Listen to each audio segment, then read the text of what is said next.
yes, it is Wednesday. It is the 23rd of May 2018. Hopefully you're having a lovely day. It's the hump day, so this is the point where it's not quite the start of the week, it's not quite the end of the week, it's the dead thing in the middle, which is just so annoying because we all want it to be the weekend. But anyway, we've got Marvel Contest of Champions related stories, and before I go anywhere, I just want to say, make sure you hit the subscribe button for fun times Marvel Contest of Champions news, and make sure you're kind of locked to the channel with notifications as well. And the other thing to say is, I'm going to be running a poll, which is going to be about the MCOC Lord's Prayer. So if you were in my live stream last night, you would know that I recited the Marvel Contest of Champions Lord's Prayer. And to give you an idea, I'm going to do it in two different ways. Delivery is either going to be the first option, which is going to be the English kind of vicar, which is, hello, I'm the vicar, and I'm going to just do the MCOC Lord's Prayer. Or I'm going to do it in the style of an American pastor, which is, oh lordy, I'm going to do the Marvel Contest of Champions Lord's Prayer. Praise the Lord. And people have said that I sound a bit like Foghorn Leghorn, which I'll take that as a compliment. But either way, I'm going to put a poll, which should be pinging up around about now. Or in the comment section, I'll put something there that people can go to give an idea whether or not they want the English vicar reading the MCOC Lord's Prayer, or they want the Foghorn Leghorn vicar reading the MCOC Lord's Prayer. Answers in the poll. But you may not be interested in that, claptrap, so let's get into the Marvel Contest of Champions news. So it seems I've been incredibly neglectful, as well as a lot of people in the community, to this total exploit or taking advantage of aspect to Act 1.1.5. In that, if you go to that particular quest, you'll find that there's a revive that spawns every single time. Now, Kabam have cottoned on to this with regards to people doing this, and the first time I found out about this was someone was in live stream last night and said, hey, did you know they're taking away the revive from Act 1.1.5? And I was like, hey, I didn't even know that was a thing. But yeah, it seems that Kabam have decided that they are going to indeed remove it, which has been met with a lot of negativity and resistance to it, and I think a lot of the community can see why. Now, Kabam have said they're not going to punish those that were taking advantage of it, even though technically it was one of those exploit type things, but the fact is, it has ruffled a few feathers.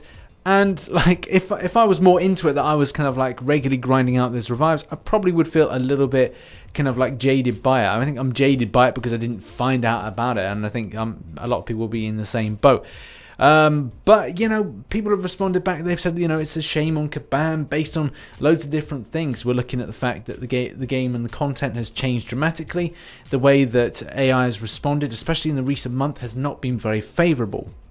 And when I'm referring to favourable, I mean, like, you know, there's times when you think that the AI wouldn't recover so quickly when it comes to completing a special attack.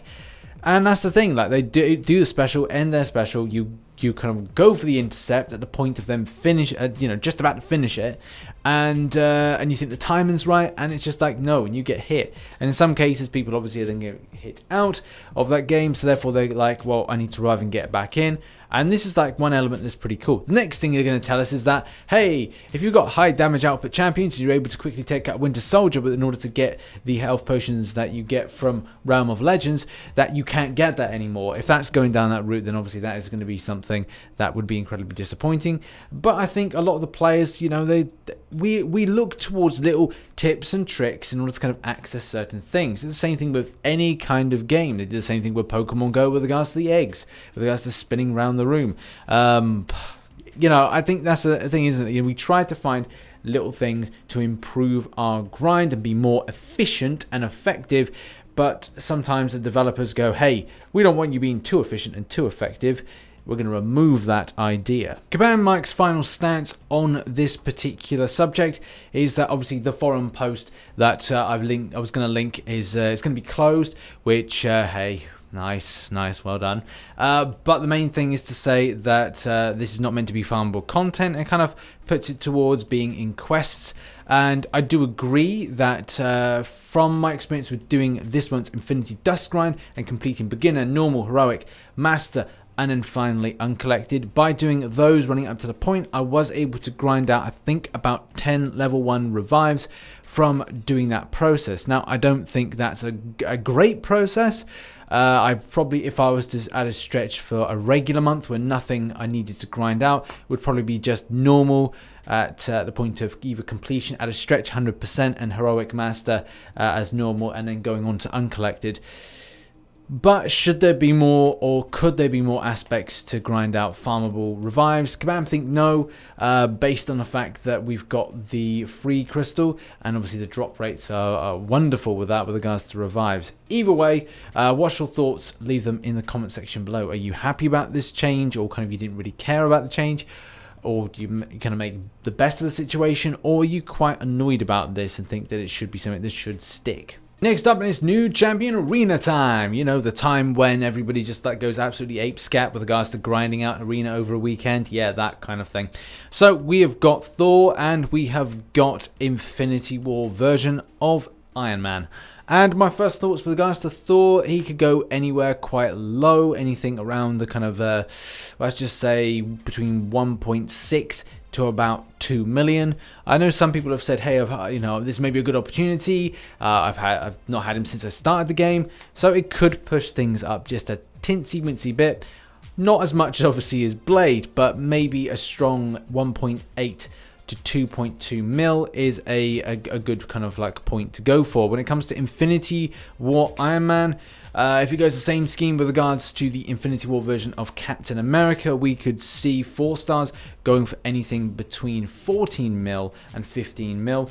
The reason for this is based on his value when it comes to Alliance Wars, and people have looked at placements in different areas. A lot of people have kind of like sent me a few tips with regards to placement of him, which I'm then going to share with people. But I want to, and I am potentially going to grind for him. I have to make this decision, well, as soon as possible. But that's the thing, isn't it? Like how busy you are over the weekend to how much you grind out, how much units you want to spend. And I don't particularly want to spend many units, so yeah, maybe a lot of live streams from myself. Anyway, with a 5-star version, again, hard to say. We may see it going for anything around about 46 mil, going higher. It's very hard to pinpoint this one, because with this one, people have screamed his defensive glory, so it could be a champion that a lot of people want to go for.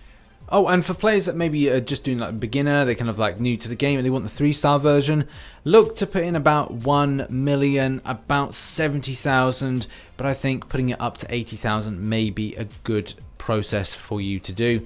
That's really my thoughts with regards to the 3-star and the arenas coming this weekend. Next story, and I don't know if anybody remembers back a long ass time ago when I think we were in amongst season 1 of Alliance Wars. I talked about on MC News the problem with Alliance Wars synergies and the fact that they don't actually exist with regards to any positive boost to any champions. And you know, I thought, should I revisit this for a long time? And there's really no point. The embarrassing thing is that it's just not something that I think Kabam have prepared themselves for with regards to delivering with new champions coming in. The synergies that they go, hey, let's do this in order to make other champions really good and make these new dynamic synergies for different characters. Yeah, great idea, but the problem is if there's extensive amount of coding that you need to then input into different areas, and then you theoretically overpower defenders, then what's the point of the Alliance War situation? And that is the biggest issue that they were presented. And it seems that we've got a bit of action as well as talking from Kabam Mike on the subject, which is in the forums, and at the same time has been picked up by Marvel Contest of Champions Truecourse. So make sure you are locked in and follow the Truecourse, because there's some amazing stuff that comes from his Facebook, Twitter, and other relevant pages. But this is really frustrating, and it is something that, like I said, I don't want to revisit unless we had some decent updates for anybody. The final point I have for this is that it is annoying to have certain champions put into the game with these really kind of weird and unique synergies, which then would affect champions on the defense side of things when you're doing Alliance Wars. So theoretically, it's going to make your defenders more powerful than your offensive champions, which is okay to a degree. Obviously, skilled players will be able to kind of do what they can do, but at the same time, if there's stuff that is going to heighten certain aspects of a champion, that is going to basically mean you're not going to be able to get anywhere and hardly do anything in Alliance Wars, then that is not good, and it's not responsible based on what is being put into the game. Either way, they need to take their time with this because, yeah, I do agree it's something that we do need to have rectified. And second thing is that they need to be responsible for making sure that it's not too overpowered. But I digress. What are your thoughts? Leave them in the comment section below, or go to a forum post if I can find one that is not going to be closed for whatever reason. Next up, there's a bug. There's a small little bug with regards to Damnation, the way that Damnation works with Sabertooth. And this is obviously a very specific base problem.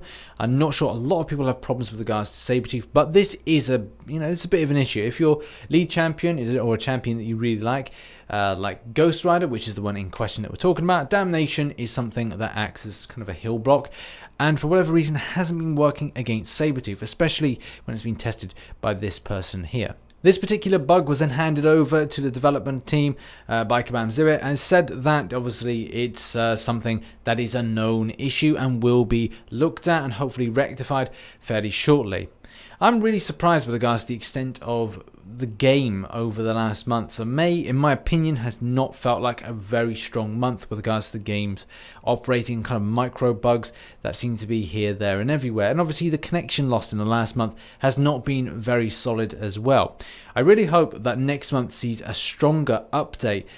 So, at the end of the month, what kind of bug fixes? We've got another week. Hopefully we see that, and the, what is expected for next month, but mainly like what is actually going to be fixed, because there seems to be, like I said, a lot of micro bugs, a few kind of outages which have been completely unexplained, and AI has been responding a little bit oddly. But hey, people's thoughts about that one, leave them in the comment section below.